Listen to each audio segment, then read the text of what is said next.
Welcome to Fuse, the global podcast for the PRCA, where we explore the evolving landscape of global communications and we bring together leaders from public relations, politics, business and academia and media to spark new ideas and ignite innovation. Tom Mayne is a freelance researcher and writer. He graduated from the University of Oxford in 2001 in modern languages. His research focuses on anti-money laundering legislation, especially in regard to grand corruption and kleptocracy. He is also a former research fellow at the Universities of Exeter and Oxford and a former visiting fellow at the Royal Institute of International Affairs, Chatham House. For over a decade, he's worked as a senior campaigner for Global Witness, an anti-corruption NGO that works to end the exploitation of natural resources and was responsible for the investigations in Eurasia. Welcome, Tom. Thanks, Farzana. Thanks. It's good to be here. So Tom, it's, I'm really excited about this conversation because I'm sure people are listening and they're thinking, what's that got to do with the PR industry? And that is an area that I'm really looking forward to delving into with you. But before we do, please let us know a little bit about you. What's your typical day in your life? Well, most days are not very interesting in some ways, in that I'm at a desk writing reports. I usually have 2 or 3 reports on the go at the same time, and I'm flipping between them. It's a lot of work. Some of these reports can be 50, 60 pages long, and so I'm just at a desk trying to get through it. But hopefully the output is what's interesting, not necessarily the doing. And probably a little bit like us PR folk, you have to always consume news and current affairs, especially because your work is often very geopolitical in nature. How do you consume news and throughout the day, and any sort of tips on how you keep up with everything, because your work is so international as well? I think in the morning I would just open the BBC News website, maybe the Guardian website, and open 6, 10, 15 tabs of pieces I want to read and just work my way through them. As my work has a focus on Central Asia, I'll be looking at regional websites, Radio Liberty, EurasiaNet, also to get the news from the regions. So I don't necessarily have a kind of a grand plan of what I do every single day. I'm on social media a bit, looking at what's being posted on there, because I think that's quite important. You have to kind of filter out a lot of it, but there is some good stuff on there. So I guess a mix of traditional and more modern forms. And Tom, regarding the work that you do, it appears as very mission orientated. What would you say is your sort of overarching mission and purpose?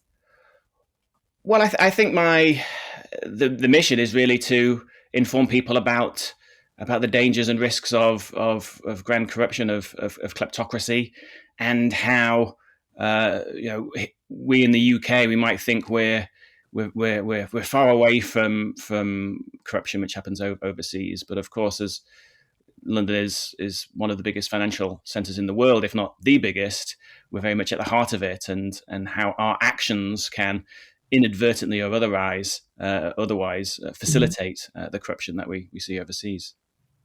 And why does it matter so much to you? Well, I think money from kleptocracies can have a corrosive nature on our institutions, our political institutions, our charitable and educational institutions. It can have an effect even on the rule of law in the UK, not just in the countries where the corruption takes place.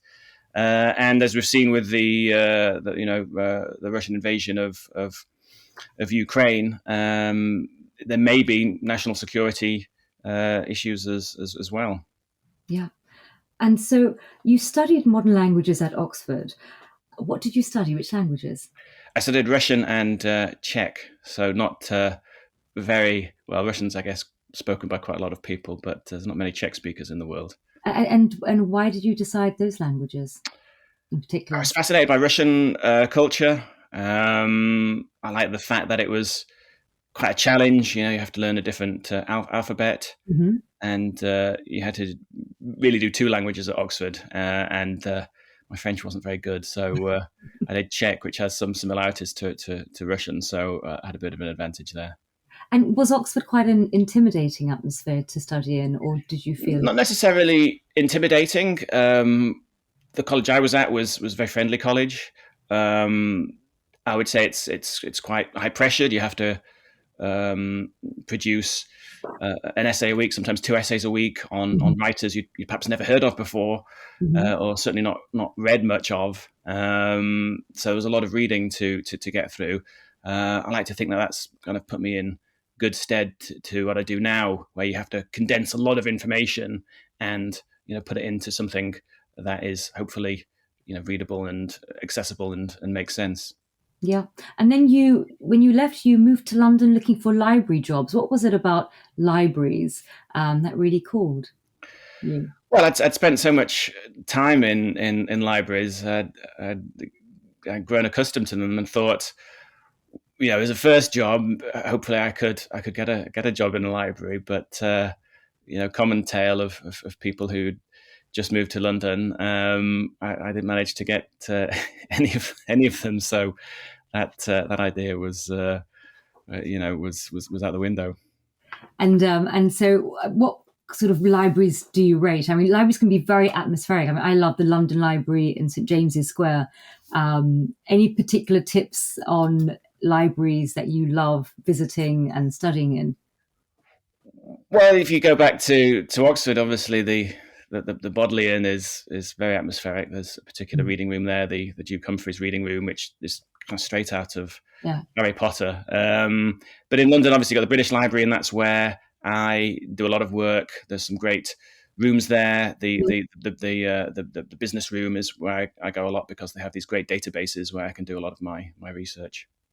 Fantastic. And so your first job then obviously wasn't in a library. And tell us how you ended up at Global Witness. It was completely by accident, really. After failing to acquire a library job, I was just in a bar in Dalston where I was living, and Dalston 20 years ago was quite different from how it is It's big now. school now, very hipster. Yes, back Yeah. then it was a little bit more rough around the edges, and there weren't too many places to have a drink. And I think I was sharing a table in one particular place in Dalston, and got speaking to someone on that table, and they worked for Global Witness, and they learnt I spoke Russian, and they were coincidentally doing a report which needed some Russian language support. So I went in, volunteered for a few weeks, and then applied for a job, and luckily got it. And so I've often thought, what would have happened if I hadn't gone to a bar that day? I might be in a very different place now. Would you say career advice is go to the bar? Go to the bar, yeah. You never know what doors are going to open. And Global Witness, I mean, obviously they've shifted now their focus into climate change, but for a good solid sort of dozen years when you were there, it was very much at the intersection of natural resources, so oil and gas, minerals, human rights, and corruption, and they're all incredibly interlinked. Where a lot of countries that have natural resources, it does end up leading to corruption, which in turn ends up leading to the suppression of human rights. Were you focused in any particular countries, or was it just the region of Eastern So, Europe and yeah.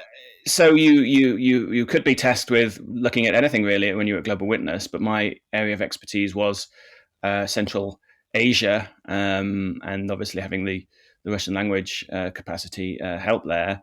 So any investigations into corruption, kleptocracy in Central Asia or Eastern Europe, I was involved in, and as you say, I think Global Witness has evolved over the years. I was there kind of in its mid period where it was just starting to look at the aspect of corruption and financial services, and Central Asia.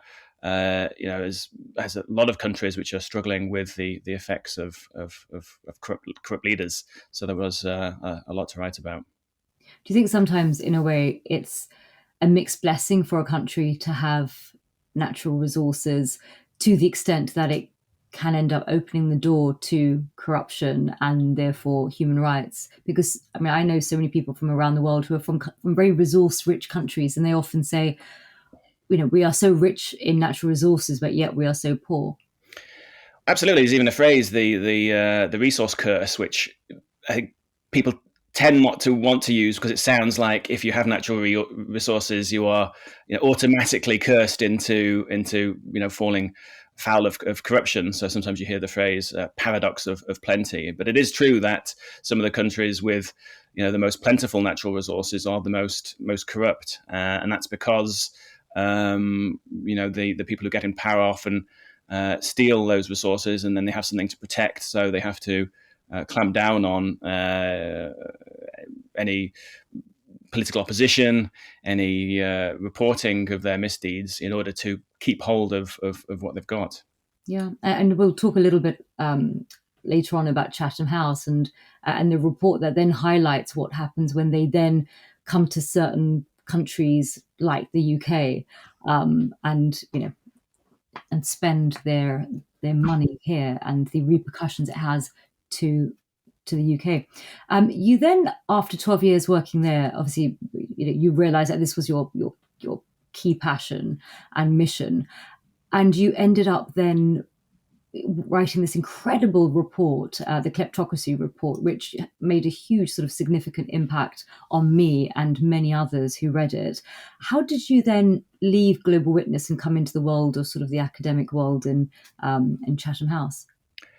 I'd had a great time at Global Witness, but just wanted to explore other things. As you say, Global Witness was in a transitional period, and it was a good time to explore other opportunities. Mm-hmm. So I was freelancing for a bit, doing similar reports, but for other organizations.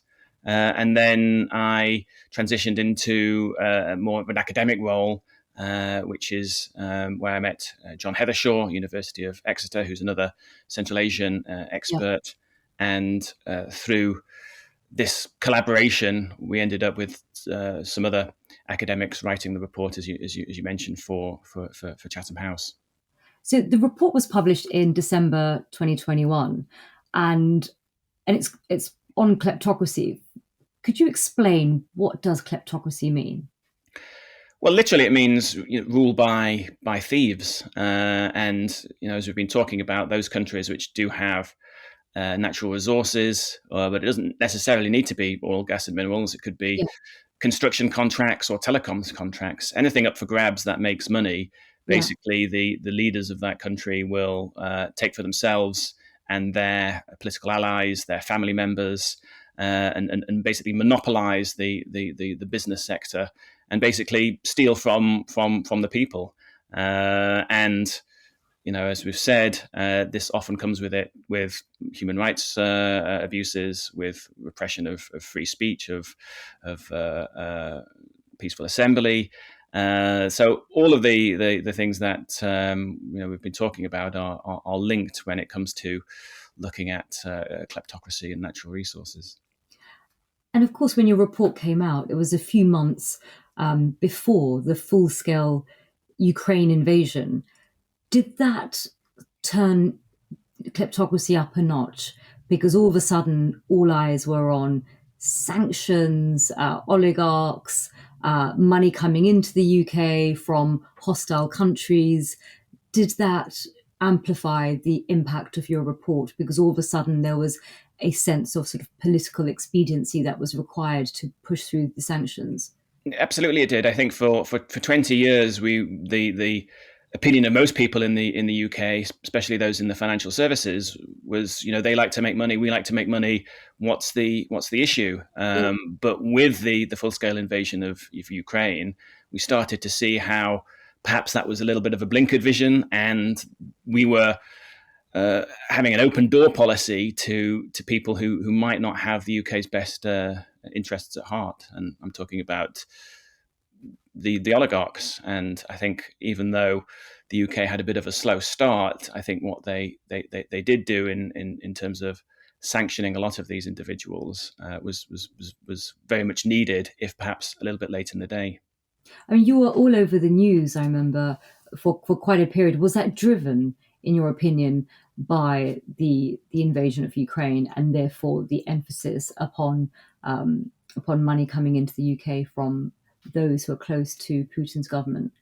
Absolutely, absolutely, it was. There was a renewed focus about on Russian capital flowing into the UK. I was taking film crews from Romania around London to look at various oligarchs' houses, and so for a time I was, doing dozens of interviews a week, and I think it really put the issue of kleptocracy on the agenda. And in your opinion, I know sanctions is not an area of expertise, but do you feel that the government adopted the right approach? I think so. We can debate about the pros and cons of sanctions, but what the UK government did do was look at those figures very close to Putin, and said, well, we don't think that you should be benefiting from the support of UK anymore, whether it be the financial services or PR services, and I think that was long overdue, an examination of those links between these individuals and certain parties in the UK. And it also precipitated not one but two economic crime acts. So you had the initial, and then there's a second one that's winging its way through the houses. Again, do you feel that these acts have done enough to cover and protect the UK from dirty money? I think they've certainly advanced the situation. Some of the things that have been introduced are there is now a register of the people who own property through offshore companies in the UK. That's Mm-hmm. new. Yeah. And with the second act, that's excuse me, I'll just take some water. Well, I'll start again. Excuse me. So I think the economic crime acts have advanced things, and the second one just recently received royal assent. Two things that they've done is putting on record those people who own property through offshore companies. Mm-hmm. Now a record of who owns various expensive mansions in the UK. Yeah. And also they've given much more power to Companies House, the UK company registry. Once it comes into effect, people will have to provide identification in order to prove who they are before registering a company in the UK. Also, Companies House will now have powers to investigate and to shut down any company that doesn't provide identification or is seen to be abusing Companies House. For years, we've had this system where you've basically needed no identification to have a company in the UK. And as we know, UK companies have facilitated financial crime all over the world. So the acts are a great step in the right direction, but what's going to be important is enforcement of these new provisions. If you don't enforce the laws, if you don't enforce the regulations, you may well as not have passed the laws in the first place. So that's going to be key, the enforcement. And also whether or not Companies House will be given the resources to actually enforce as well. Absolutely, there's some debate about that. I think its powers are being significantly increased, but it seems to be such a messy situation at the moment. There's one particular Twitter feed that I look at occasionally, which just gives these crazy examples of dozens of companies being registered at fake addresses, just residential addresses. So there's a lot to tackle there, and as you say, we need proper resourcing of not just Companies House but also the National Crime Agency if a crime is being committed, for the proper resources to be put places where there can be a proper investigation and anybody abusing the system can be shut down. And you mentioned earlier that there are also repercussions, journalists, academics, think tanks that raise awareness of these issues.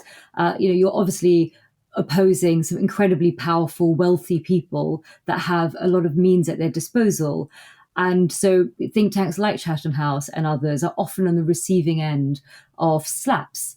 And I think in early conversations that we discussed lawfare, which is using sort of legal action as a means to to sort of wage war, as it were. Could you explain exactly what are slaps and their impact on freedom of speech and how it impacts academics, journalists, think tanks? Sure. So a SLAP stands for Strategic Lawsuit Against Public Participation. And I think we all agree that we need libel laws. You just can't go around saying anything about anybody without there being repercussions if you are lying or you've not done your research and have said something that is not true.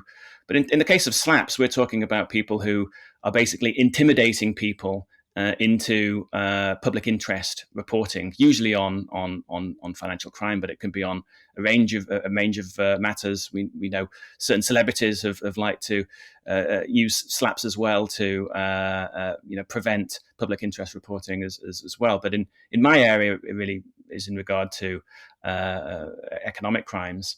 And the situation is the UK laws, the way that they are set up, the costs are just so huge. It's a one-sided battle. So if you can threaten somebody with a libel case, which even if it gets thrown out at an early stage is likely to cost several £100,000, the effect of that is that report may be quashed out of fear of these costs. So it's too one-sided in the favour of the rich, who, if you're a billionaire, a couple of £100,000, or if it goes to trial, a couple of £1 million isn't really going to count for much. But if you're a news outlet or a regional website or even a freelance reporter, you're not going to have that money to defend a case, and you may just retract your article, and that information never gets out there in the public domain. Information that is in the public interest. And it probably also acts as a bit of a deterrent, because when that happens and you see a think tank or a fellow academic or journalist being sort of taken down and sort of moved to financial ruin, it sort of makes others sort of think twice, I imagine. Absolutely. I think there is a strategy on behalf of certain people, certain companies, that, if we launch a slap, it's going to make people think twice before reporting on our activities. And so the effect is that information isn't out there, and the public perception of that person or that company is skewed because you're only getting half of the story. So it's not so much an issue that the campaigners are worried that they're going to lose the legal case. It's more a question of not being able to finance the legal case. Are there any changes that's in the pipeline to prevent? I think that there is a lot of work going on about bringing in some anti-slap legislation, and there is discussion about how it would look like. How do we protect that? Because obviously people do have a right to go to the courts if they feel that somebody has said something that is incorrect about that. But how do we balance those interests? At the moment, it's just too far skewed on the side of the ultra rich, and there is legislative efforts afoot to change that. So I'm a big fan of Chatham House. So when I saw the report, I read it in one sitting, and it was fascinating. It's actually a former client of mine. He sent it to me and he said, I really think you ought to read this report. And I was absolutely shocked when I came across the PR industry chapter, because I read it thinking, I'm interested in geopolitics and so forth. And I didn't expect an entire chapter for the PR industry, because I've never really connected the dots. Why did you decide to focus on the PR industry? Of course, you focused on multiple areas. So you had the role of charities, you also had educational institutions like Oxbridge, political parties, funding, also the legal industry, but you did have also a chapter for the PR industry. What made you decide to include? Because on most sort of reports around corruption, I haven't seen so much of a focus on PR. Mm. So how did that come about? Well, I think you're right. The front line in the fight against financial crime are the financial services, so the banks, the real estate agents, the accountants, and so it should be, because those are the ones who are actually dealing with the cash, and those are the industries that are regulated for money laundering purposes. But the PR world, who aren't regulated for money laundering purposes, can play a key role in, for example, bolstering a person's reputation, opening doors for them in charities or in politics, and really providing a kind of a laundering effect, not so much on the money, but on the reputation of a person, that can perhaps inadvertently have a negative effect on our institutions here in the UK.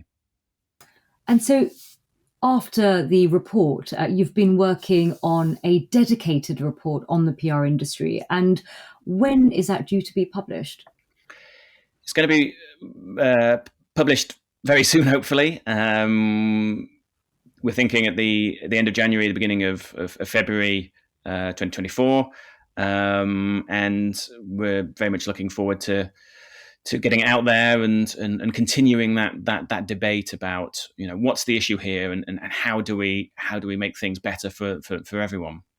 And the report will be published through another think tank. It's going to be published by the Foreign Policy Centre. We're very glad to have their support, and we're looking forward to having it out there. And did you dedicate a whole report to the PR industry because you felt actually this is an area that has often sort of hasn't really been scrutinized, and it actually was an area that you wanted to delve into a bit deeper? I think so. I think as I say, the PR industry has perhaps been off the radar to a certain extent when it comes to kleptocracy, and I think in certain parts of the PR industry, there's perhaps not much awareness of the issues, and so I think the writing of the report is just to start that conversation.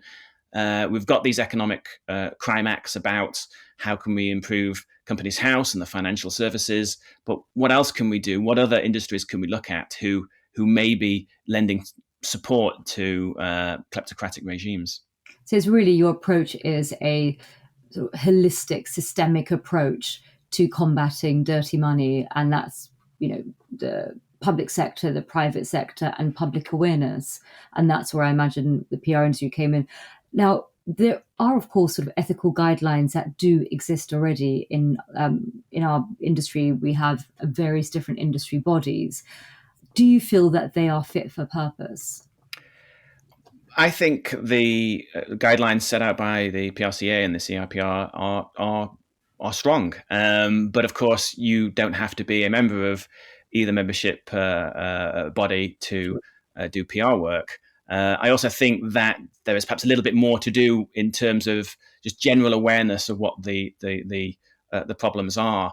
The guidelines are not very specific. They're by their nature they refer just general principles of ethical behavior. But I think there are some things specific to dealing with kleptocracies that need to be discussed, and that's why we delve into them in the report. So you're obviously very aware of the high-profile case of Bell Pottinger. Well, absolutely, and that's a great example, Farzana, because they were not a small fish. They were a major PR firm, and their work in South Africa, which was shown to be racially divisive, shown to stir up various tensions that had been bubbling under the surface, really on behalf of a high net worth family that had strong links to the then rulers of South Africa. It was really shown to be beyond the pale, to be misleading, and to be not in the public interest. And as we know, it was really caused the downfall of Bell Pottinger. So as well as various ethical concerns, there is a danger that if you choose the wrong client, you may go out of business if that wrongdoing is found and publicized. And I must say, hats off to the PRCA, because they were indeed members of the PRCA.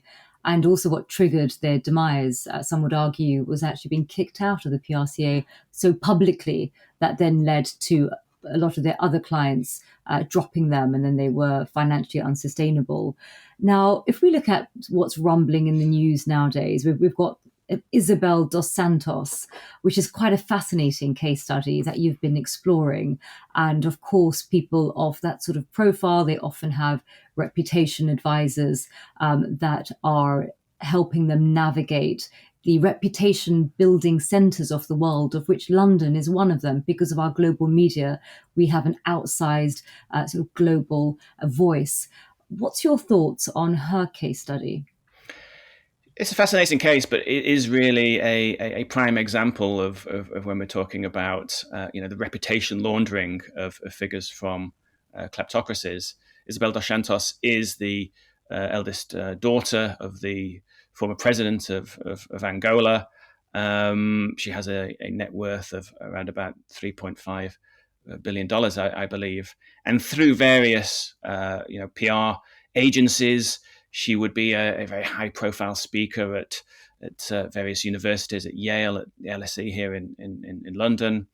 But since her father departed from the presidency, she is being investigated for a variety of reasons. She obviously says that she's committed no wrongdoing, but her assets have been frozen in both Angola and in Portugal. So the investigation is ongoing, and there is definitely, I think, questions to be asked about how has she managed to attain such a fortune. Yet the tale that the PR agencies told was that she was, a successful self-made woman. She was a strong figure who is should be seen as an example to everybody. But that's not really the full story. And as I say, there are many questions over how she actually came to acquire this wealth in the oil-rich country of Angola. And playing devil's advocate, if her her previous PR agency, if they said, well, we didn't have any evidence, she wasn't convicted of anything, so what do we do? Act upon suspicion. And what about the principle of innocent until proven guilty? So what would you say to those PR agencies who did actually support her, or she may obviously have ongoing support from PR firms? I think we just have to be a little bit more realistic about what happens in kleptocracies. In kleptocracies, there is no rule of law. The president's daughter is, as long as their relative is in power, is never going to be indicted, investigated, jailed. So they're never going to have a criminal conviction against their name as long as their relative maintains power. So it's not good enough just to say, well, this person has a clean criminal record. You really need to look at the country in question, look at what people have been saying about the country and about the person in question. It's absolutely fine to represent someone if they are accused of a crime. But when it becomes actually misleading, as it has in Dos Santos' case, we have an example we mentioned in the report of PR agencies being involved in spreading misleading information about her, the criminal investigation into her. Then I think it becomes a different thing, and it becomes something which I think is not in the public interest and is misleading and potentially harmful. So would you say that, in your opinion, PR agencies should be less naive about working for clients from such regimes, to realize that just the way things work in the UK is not, the same sort of rule of law and governance is not, also in these other countries and regimes, so they shouldn't sort of compare and contrast how they would operate here compared to other countries. And also, if they do take them on as clients, to really make sure that whatever information that they're disseminating is the truth, and they're not looking to mislead and to enable kleptocracy. Absolutely. I think you just need to do some research. This concept of politically exposed person, which is a concept from the financial services, it means basically somebody who holds a position of political power. But the legislation in the financial services also covers close relatives of a PEP, as we call them. So siblings, parents, children, because we know that financial crime, kleptocracy is often carried out, by the close relatives of a politician, that they're not doing the actual money moving themselves, they're getting close relatives to do it. So you need to be, I think, very careful if you are potentially representing somebody from a kleptocracy and they are related to somebody who holds political office. You have to ask many questions about how have they come to acquire that money, and what is their intention. They may come to you with something which might sound relatively innocuous. They might want to invest in the arts in the UK or in charities, but that will have a laundering effect of their reputation, which may open doors for them. And of course, they may then move on to other kinds of influencing via a PR agency or not, such as political donations, donations to universities, perhaps with an ulterior motive at heart. So it's not just the straightforward media and relations and content. Is also facilitating the introduction to institutions in the UK in order to sort of get that what we call sort of brand adjacency, that credibility that comes from donating to one of the sort of top universities or charities. So you have touched on many potential solutions for PR practitioners, including to be much more aware in terms of the countries that the clients are coming from, whether they are kleptocracies, whether the client themselves is related to a PEP, a politically exposed person, and to really ensure that what information they are disseminating are also is really fact checked, and they're not unwittingly enabling mistruths. Now that I understand, but also other areas that you feel that PRs are enabling is through facilitating of donations, philanthropy, arts and culture, donations to political parties. So all of that also forms the vehicle for these people to be able to move through society. And it's not just for them to have a lovely time at drinks receptions, for donors.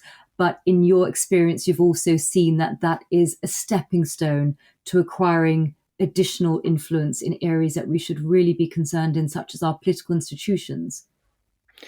Yes, I mean, it may well be that all they want is a nice life in the UK, and the PR firm will just have to ask themselves, is this the kind of person I really want to be involved with? They may not have an ulterior motive, but they may well do. And we have seen various Russians or people who've acquired British citizenship who were originally from Russia. We've seen people close to Putin make those political donations in the UK where there might be an ulterior motive. So I think certain sections of the PR industry just have to be a little bit more aware of the risks. Talk to NGOs, talk to researchers, and make sure you're getting a full picture of not just the country but the person in question, to make sure you've got the full information about that person before you make a decision about representing them, because what they say to you might not be the full truth, and what they say they're going to do might seem quite harmless but may actually carry an ulterior motive. And what about due diligence checks? So, PR firms, we don't have the sort of budgets like law firms or management consulting firms. Obviously some do, but there's a lot of boutique agencies. There's a lot of one-man bands in our industry. How could they practically improve their KYC, their know your customer due diligence checks, if they don't have the ability to hire lawyers and researchers and they're time poor and and they don't have a lot of extra money to sort of throw around in due diligence? What can they do? I would say just seek out an expert, somebody from academia, somebody from an NGO, to get the full lowdown on the person and the country in question. You don't need to be an expert yourself. Yeah. I mentioned the British Library at the beginning of this talk. You can go to the British Library, the business section. You can tap a person's name in and get all the media articles from the last 10 years. And, you don't need to read every one, but is there a pattern emerging from the media reporting of this person? You can also use the company databases in the British Library to see, what companies are they involved in. Yeah. And even though that might sound like a lot of work, you can actually get a lot done in just a few hours of research. Looking at public interest reporting on the person and the country in question. And if they have any suspicions, what do they do with those suspicions? Well, we're talking about, if we're talking about the financial services, there is a requirement under law that if you have a suspicion that money is being laundered, you have to report it to the authorities, to the National Crime Agency. Because the PR industry isn't regulated, there's no legal liability. So people don't have to be worried, from a legal point of view at least, about reporting or not reporting suspicions. But it is true that anybody can report a suspicion of money laundering to the National Crime Agency. We go into that a little bit in the report about how you can do that. And I would encourage people, if you have a client who is from a jurisdiction that has a high level of corruption, and you have suspicions that they may have earned that money in questionable circumstances, and may have even been trying to enlist your help in moving that money into the UK, then there's no reason why you shouldn't report that to the National Crime Agency. There's a way to do that, and I'm sure the National Crime Agency, they get hundreds of thousands of these reports from banks. I think it would be quite interesting for them to receive different kind of intelligence from PR agencies to get a fuller picture of what's happening. Absolutely. And regarding the sort of lobbying activity, we've got the sort of adoption of the Foreign Influence Registration Scheme. Could you explain to us a little bit about what that is? In your opinion, is it a positive step for the industry to engage with anti-corruption campaigners? I think it is. Again, the devil's in the detail about how it will work in practice. But it's certainly true that the UK is quite far behind other countries, United States, Canada, for example, when it comes to reporting of lobbying activities in relation to UK Parliament.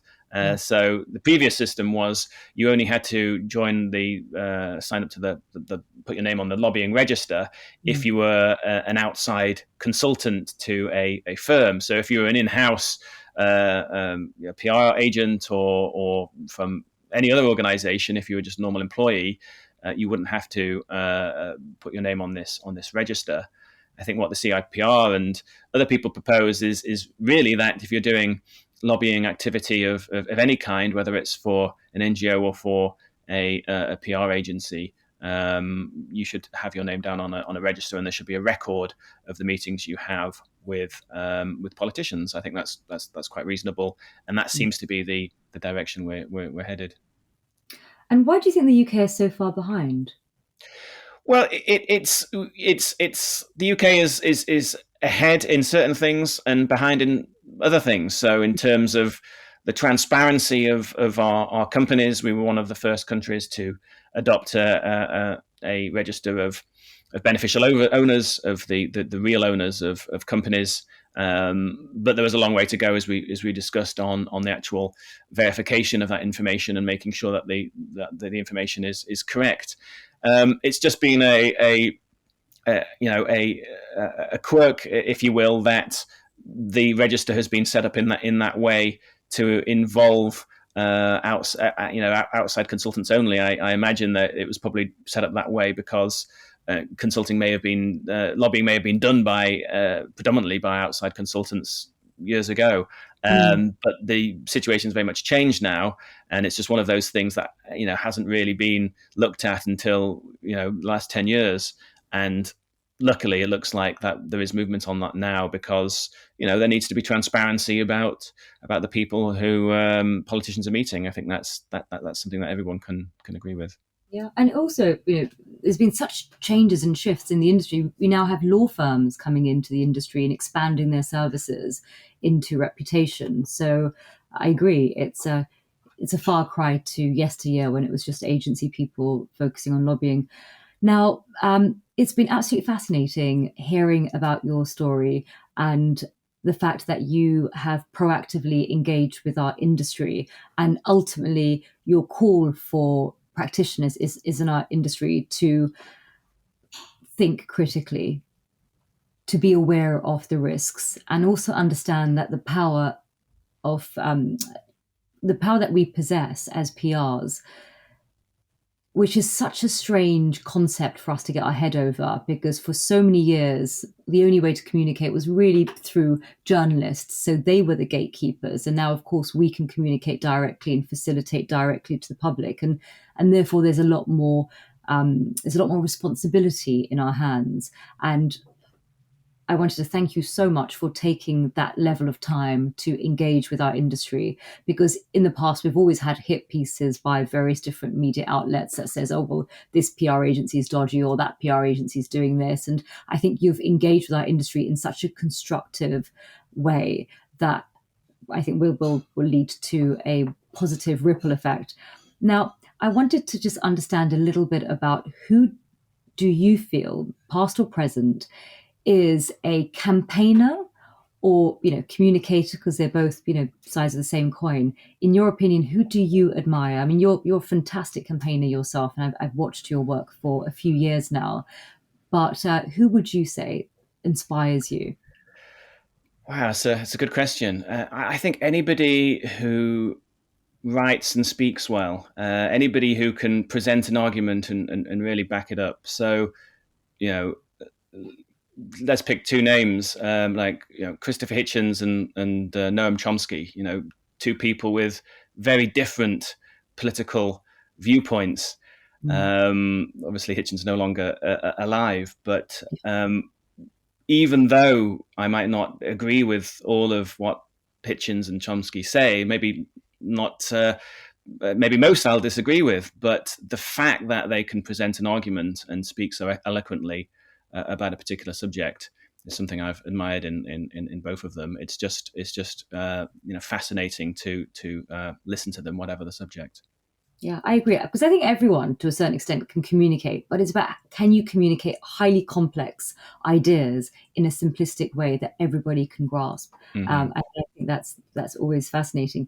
Now, you've had the most incredible career. You've worked at the highest levels of academia, through think tanks, and your work has really made an impact. What advice would you give to your younger self? I think I would say just make sure to take a lot of walks and to get out of your head a little bit. And it's a cliche, the seize the day, but I think it is so true how so many of us we just are not in the present. We're always thinking about the next thing, the next job, the next event, the next whatever it is. And sometimes you really do just have to sit back and take stock and enjoy what you have, and not be concerned too much about what's happening on the next day. That's a lovely way to end our conversation. And again, a huge, huge thank you. I have taken so much away, particularly the advice of having to go to the bar, because God knows what you can end up. Just imagine you could still be working in libraries if you hadn't gone to the bar and had a drink and had a serendipitous encounter with someone. So I think that's the beauty of life. Now, I wanted to thank you, Tom, and I also wanted to thank Those who are listening, you'll find this episode on the PRCA's YouTube channel and on Spotify and Apple Podcasts, alongside other episodes interviewed by myself and my co-host, Dan Gold. If you like what you hear, please do share so we can grow our community. If you have any feedback or any topics or any people you'd like us to cover, please do contact us and let us know. We publish interviews every 2 weeks, so stay tuned. We have incredible stories in the pipeline from incredible people.